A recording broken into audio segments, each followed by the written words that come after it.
Welcome back to This Mobile Life. If you're new here, my name is Dustin, and today we're going to do something a little different than we normally do. We're going to take you kind of on a tour of our RV and also show you all the major problems we're having with it and why we're going to have to take it up for warranty. So this is a 2024 Brinkley 3610.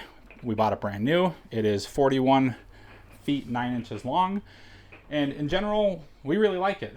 It's been a fantastic RV so far. We've owned it for about 6 months, but the items I'm going to show you today we ran into after only having it for 2 months and maybe about 2,000 miles of driving, basically one big trip to Colorado and back. So we are full-time. We're a family of 4, and we've got some pretty significant issues that we need to get fixed. So now, that being said, Brinkley, the manufacturer, has been absolutely fantastic.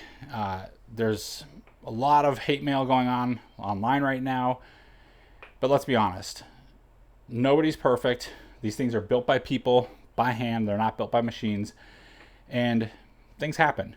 And as long as the company takes care of their product, especially when you spend the kind of money you do on something like this, then that's all I can really ask for. So anyways, our interactions with Brinkley have been really, really good so far. We reached out. Now, before we reached out to them, we made a list of everything. Took pictures of everything, put it all into a document, wrote all of the issues down that we were having, and we sent it in. And their response was not aggressive. It was not, pointing blame at anybody else. They weren't trying to make excuses. They literally said, "Oh yeah, that's not right. We need to get that taken care of for you," which is fantastic. Like, I've been to a lot of dealerships. I've worked with a lot of repair facilities in the past for just other random stuff, and that's usually not how it goes. They were like, "Yep, that's not right. Let's get you taken care of." Now, the problem is they are so busy making new RVs and fixing the one that they've sold at the factory that they can't get us in for months. It's February right now. The earliest that they could get us in last time I asked was, I believe, October, which is a really long time. The other problem is some of the issues that we have. Brinkley has a bunch of certified mobile techs that they can send out. You can have a mobile tech come out. You can take it to another repair facility. They'll authorize the warranty. But one of the issues that we're having is pretty significant, and there's only 3 places in the entire country that are authorized to do the work. One of them is Brinkley's factory. The second one is 20 minutes from Brinkley, and the other one I think was in Idaho. We're in Texas. That's kind of a ways away no matter which way you go. Brinkley's up in Elkhart, Indiana. So we agreed to go to one of their authorized repair facilities in the one by Elkhart. Our thinking there was it's right down the street from Brinkley. If they need any help, if they have any additional parts that they need, it's just right down the street. So with that, they were able to get us in just a couple of months versus almost 6 months to a year. So we're going to be heading up there. We're going to try to take you along for the journey while we can, and kind of talk about our journey. It's winter, right? It's February, so our journey from southern Texas up to the frigid north. We're originally from Minnesota, so like the cold's not going to bother us, but I don't want to deal with winterizing RVs and frozen pipes and stuff like that. So hopefully the weather holds out and it's just warm enough that we don't have to be too concerned about it. And we're going to hop up there, take care of that. Now the big thing is we are going to need to be out of the RV for potentially 4 to 5 weeks. And the reason why is one of the repairs, they have to take the entire outside wall on that side off of the RV to fix it. So yeah, should be fun. We'll take you along for the ride. In the meantime, I want to walk you guys through and show you some of the issues that we've been having. We have a list of, I think, about 30 issues. Most of them are minor, but there is, 4 or 5 or 6 pretty significant issues. So let's start off by going into the kids' bedroom, and I will show you the first one. So we have 3 major problems in this room. Problem number 1 is every single time it rains really heavily or it rains with a lot of wind, even if it's not raining heavy, this slide right down here in the corner, I'll take the camera down there and show you and put some pictures on the screen. This slide leaks, and it leaks a significant amount of water. We will take a towel and shove it under there and it'll soak it up, and so far it doesn't look like it's gone anywhere else, but that's a major concern. It can lead to mold. It can lead to rotting of the materials. It could lead to, it could lead to delamination possibly. of the outside skin, so we need to get that fixed. The other thing is, if you look here, there's kind of hard to see, but there's some tape on the wall. And that's because without the tape, this entire piece of trim is just falling off. So after the first couple of travel days, found a bunch of little tiny screws on the floor, and there's no screws in the front of this. So they're little tiny ones that come in from the backside, and they go into the wood and a little bit of glue, and they just didn't hold. So this entire piece, if I didn't have it taped down right now, would be coming off. And this one's doing the same thing. So both sides of the slide, this is coming off. This one is a little bit tighter because this board's actually too long. This board pushes down, and I'll put a picture of this on the screen as well so you can see, but it pushes down into the trim on the bottom, and it's causing the trim to bend into the floor. And it's so close, it's like that close to the floor, that any more flexing or any more bending, and that's just going to tear up the floor every time that slide goes in and out. So need to get those things fixed. We also have one of the lights down here, the button's broken. Pretty minor, they'll take care of that. That stuff happens. But the slide leaking and the slide trim pieces falling off, obviously not good. We need to get that fixed. Oh, one other thing while we're in here. This area, we have cords galore going everywhere. If you have any ideas or suggestions on how to do this better, please put them in the comment section down below. We have a ton of crap to plug in. We've got iPads for both kids. We've got headphones for both kids. We've got Apple Watches and phones and all kinds of crazy stuff.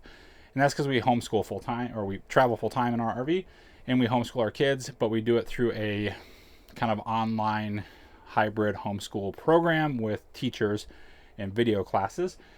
And that means we have a ton of electronics that we have to plug in addition to all the school books. So if you have any suggestions, we've got a really great charger. This thing's been fantastic, but we have cords everywhere. So still looking for a good solution, whether I put like slots in the cabinet, and I don't know.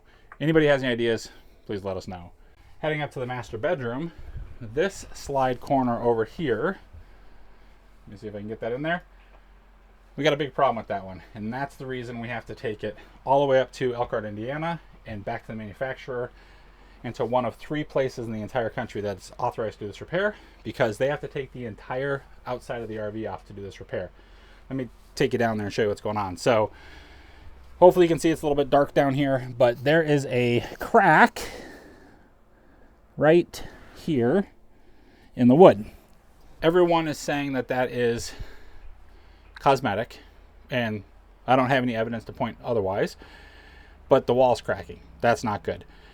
Some people who have had the same problem, they actually have had cracking on the outside of the RV where the fiberglass cracks. We haven't had that, but we do have, there's an expansion joint right there. I'll take you out there and show you that. We do have, it's not flat, it's not flush, and there's a gap there that's starting to form. So in the same exact spot. So something in this area is not right. Now, from what I've seen online and from what I've heard and what I've been told by the repair facility, they have to take the entire outside of the RV off, and they are going to inspect it, make sure there's no frame issues. They're going to fix the crack in the wall. And what I've also seen is they might add some reinforcing elements just in case, from what I've seen. And even a response from Brinkley's staff on another video, they figure they've already got the side off. Why not? Let's add some reinforcement. So that is what's going to happen. The other issue that we have in this room is down in this corner. So let me take you down there. You might even be able to see, because we had some rain today, but this corner leaks as well. So there's water down there. This one doesn't leak as often, but it still leaks. And obviously, same issues as the other one. That's not good. So those are the major issues. We've got the slide in the bedroom having issues. We've got the slide in our room having issues. There's one other big issue. Let me take you back down to the living room. That, oh, by the way, bathroom's right up there. No issues with the bathroom, no issues with the water, no issues with the heating, no issues with the air conditioning. Everything else has been great. So here in the living room, I have the table folded in right now, but right under the table, you can't probably see it from this shot, but there's a big bump in the floor right there. And if you lift up that linoleum under the floor, or on top of the floor, there's a gap about that big where the slide is not flush with the bottom of the RV. So cold air comes in there, hot air comes in there, bugs come in there. and it's not right. My guess is the flooring material that's on the bottom is just warped, and it just was that way from wherever they got it from. So we need to have that looked at, but it's definitely not flush. So we're gonna have that looked at, and then we just have a bunch of little minor things after that. So we have a total of a list of about 30 items that need to be fixed on the RV, and we kind of find some new ones every once in a while, but the latest one you'll see is our blind here. It's kind of crooked, and that's because the string system, or however this works, is coming apart. So it's not holding the blind up correctly, it's not holding it straight. That needs to be fixed. Over here in the kitchen, in the sink, let me turn this around, we've got the kind of coating material on the sink and on the sink plug thing falling apart, coming apart. We've got an outlet over here, that one of these pop-up outlets, that some of the plugs don't work. A lot of piddly minor stuff. That stuff happens. You know, Brinkley didn't make the outlet. They bought it from somebody. Obviously, there's a problem with this, so they need to get it fixed. But I can say this, like I said before. Oh, let me take you outside real quick. I'll show you that gap. All right, so heading around to the other side of the RV, where the bedroom is and where that crack in the wall is, there is a gap right here. That's not supposed to be there. It is big enough that I could easily get my finger under there and peel it off. And this wall is out farther than this wall. That crack inside is right about here. So obviously these might be related. But they need to get this fixed. There's a seam right here with fiberglass, and water could just easily get in there. Haven't had any problems yet, but that could happen. The other thing is the fenders. It's kind of hard to see with the current lighting because it's gloomy out today, but these plastic fenders that are on all the wheels, they started fading really, really fast, and they look gray, and they look cheap, and they look super old. So Brinkley has approved replacing those as well. So anyways, it's raining out here. Yes, I do have my window open because it's hot. It's raining out here. We're gonna head back inside. Hopefully you found this content helpful. If you have any questions, comments, concerns, please put them in the comment section below. We'd be happy to answer them. And otherwise, thanks so much for watching, and we'll see you out there.